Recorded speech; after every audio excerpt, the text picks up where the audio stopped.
What's up, team? Welcome to Wealth with Kai, and today we're covering some of the hottest stocks to have on your radar for September. This is my first ever video on YouTube, so I'm going to introduce myself a little bit as well as talk about a public portfolio that will be released shortly.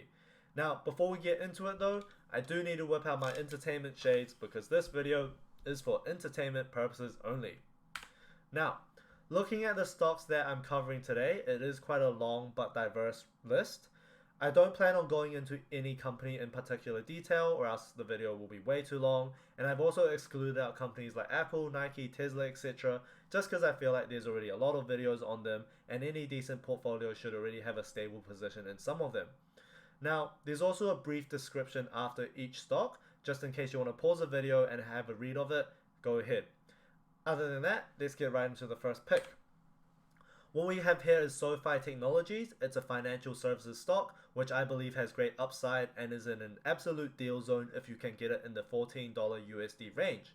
However, at $15, I still think it is worth considering a buy, and I feel like there is swing trade as well as investment potential in the short and mid-term. I very much like the stock, and I already have a position established in the $14 to $15 price range for both my public and private portfolios. Moving on to the next stock, we have PLTR. It's actually one of my favorite stocks to invest in, and although it was and might still be a meme stock, I firmly believe it is a one-of-a-kind company with very great potential going forward.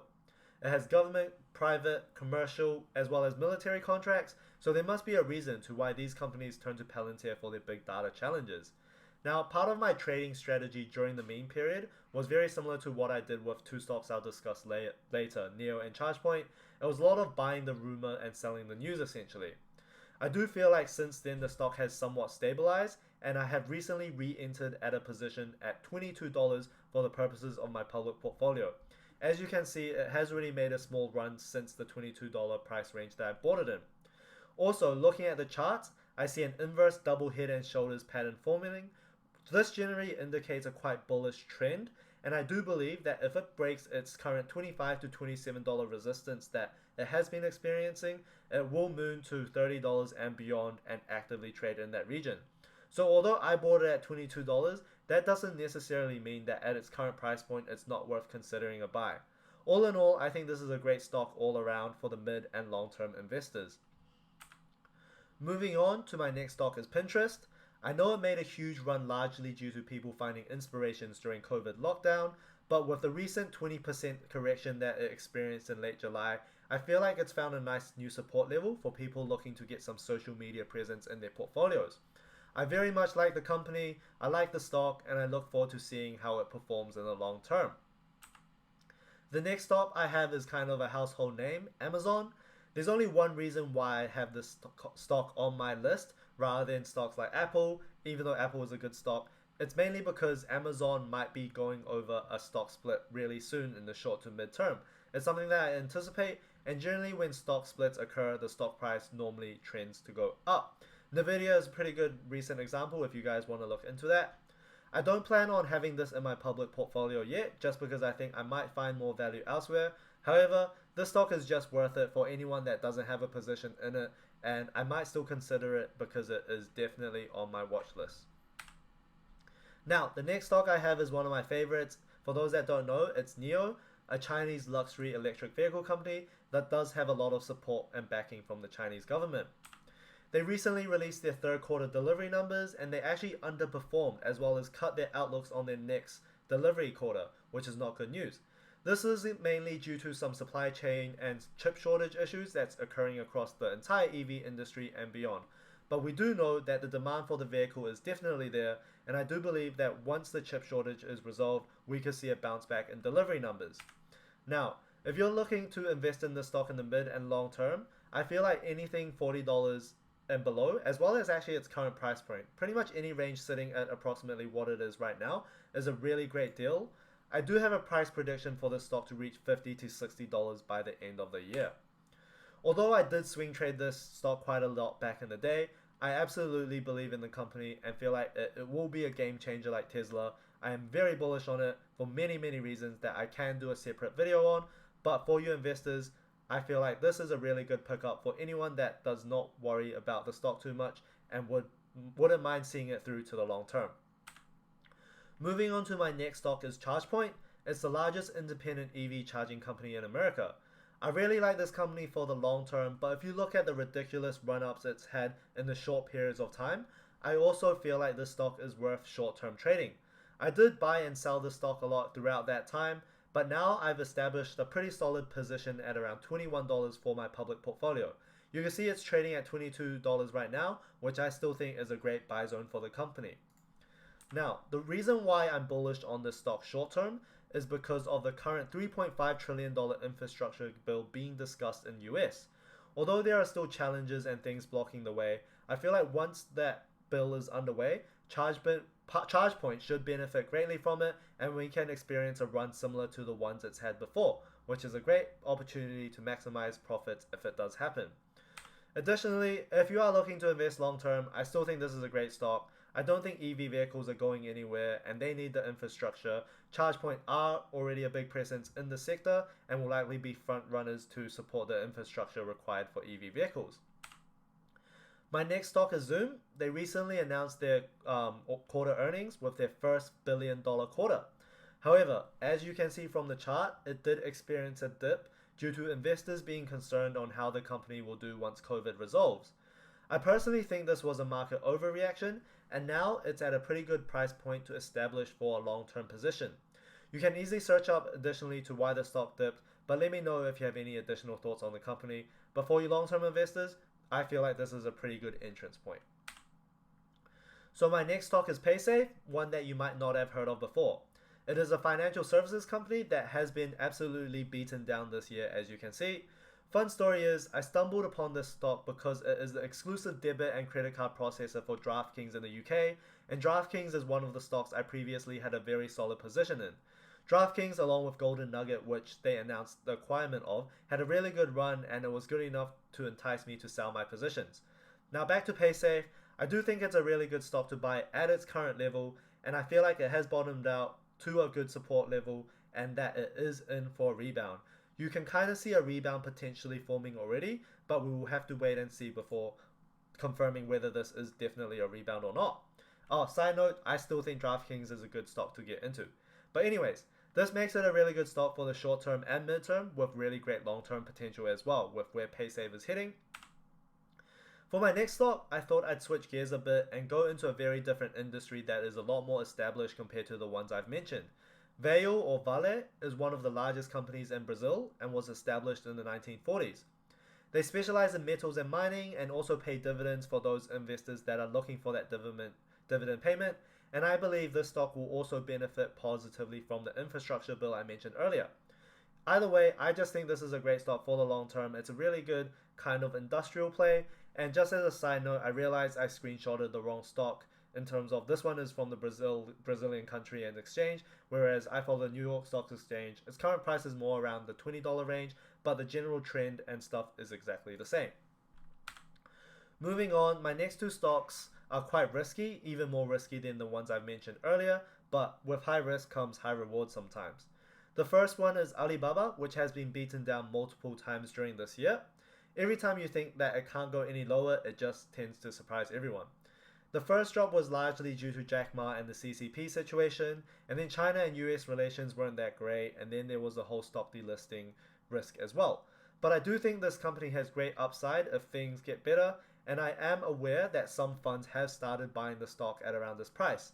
Generally, if some large funds are picking it up, it is a good sign that things will get better, so it is worth considering a position in. Now, I don't plan on having this in my public portfolio as of yet, but I will keep tabs on it. The final stock I have is Chewy, a pet store company that recently had its quarterly reports and got absolutely hammered, as you can see over here. Clearly, investors did not like what they read. So it's currently still what I call a falling knife. As you can see, it hasn't really found a support level yet, but once it does, I feel like it's worth having a very small position in just to ride a wave back up if it was a market overreaction. Currently, I have bought a single stock in this portfolio just to see how it plays out, but I don't intend on doing anything until further notice. Cool, so that's already 10 stocks to have on your watch list. I've tried to keep them diverse as well as split them into short, mid, and long-term plays. There's also plenty other stocks worth looking into. Here are some honorable mentions that's worth you guys exploring in your own time, but I do not have the time or liberty to go over all of them. Now, before I talk about what I intend to do with my public portfolio, as this is my first video, I thought I'd introduce myself a little bit, why I invest, and talk about why you should follow my channel. I didn't really prepare for this part as well, so apologies in advance. But firstly, to start things off, I live in the beautiful country called Aotearoa, New Zealand, and I've been here since I was 3. I love the outdoors, as you can see from the photos, but I also enjoy time reading and playing video games. Although I love business and innovation, which is why I started investing in stocks and companies, I like engineering a lot more, and I'm actually a full-time civil engineer. Civil engineering actually kind of relates to also my private investment, which is actually in real estate.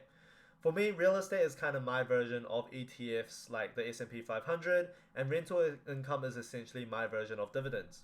So let me know if property is something you want me to cover on this channel, but I feel like it will only be relevant, or mainly be relevant, to New Zealand viewers. And the reason why I started this channel is because New Zealand is currently going in a lockdown due to COVID, and because of that I have a lot of time indoors to maybe give YouTube a try. So I'm open to feedback to how I did and etc. Whatever, moving on. So why should you invest your time in my channel? Firstly, I do aim to be as educational and entertaining as possible. I feel like the entertainment factor will come later. It is a work in progress, and I will hopefully become more funny over time. Secondly, I will be as transparent as possible, and one way by doing this is setting up a public portfolio, which I will talk about very soon. That way you can see all the stocks I'm buying, the stocks I'm selling, as well as everything that's on my radar. Additionally, I don't expect this channel to have a very large audience, so I can easily adapt and accommodate to what you guys want me to talk about. And finally, and what I think most importantly, is I want to teach you guys as viewers how to fish. Essentially teaching you guys the different stock lingo, ways to analyze the companies, as well as put stocks on your radar so then we can analyze it together and form an opinion on whether or not it's worth investing in. Now, why did I start investing? Ultimately, I like the idea of money working for me and progressing towards my financial freedom, as do a lot of people that do invest. It is kind of cliche, but I do genuinely believe in a lot of the companies I invest in and hope that my investments put these companies in better positions to improve our world. There's also a lot of learning, and it also provides me with additional income to spend on things I love and enjoy. I do, however, want to emphasize that please only invest the amount that you are prepared to lose.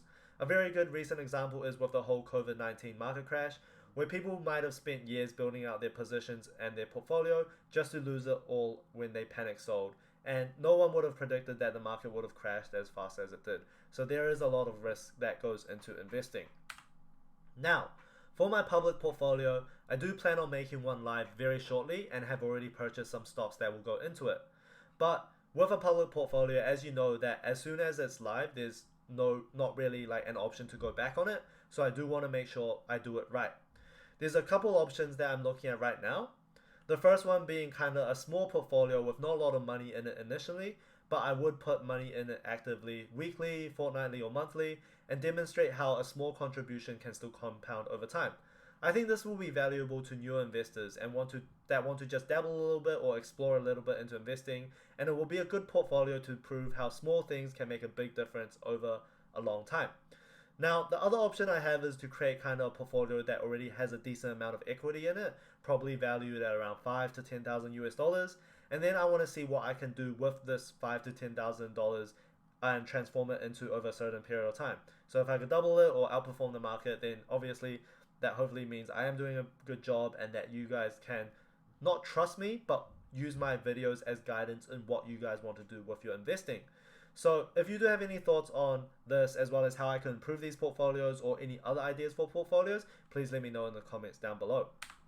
Now, I also did have a lot of other ideas for the channel, such as going over case studies, teaching a new stock market terminology or lessons every video. So if you have any ideas on those, please let me know. I did have a short lesson planned, as you can see on my screen, but on second thought, I will skip it until I receive some thoughts on whether this is a good idea or not. So if we just go over all these slides, it is actually all I had for today, and thank you all for tuning in if you made it this far. Remember to comment, like, and subscribe if you had a good time, and I also have referral links down below for those that want to start their investment journey. All these referrals will contribute towards a public portfolio and is readily accessible in New Zealand and or Australia. Let me know if you do want me to make a video reviewing the different fee structures as well as what I feel about each of these different platforms, if that will help you make an important decision. Now, My entertainment shades are officially off because this is the end of the video. I hope to see you guys next time. Peace out.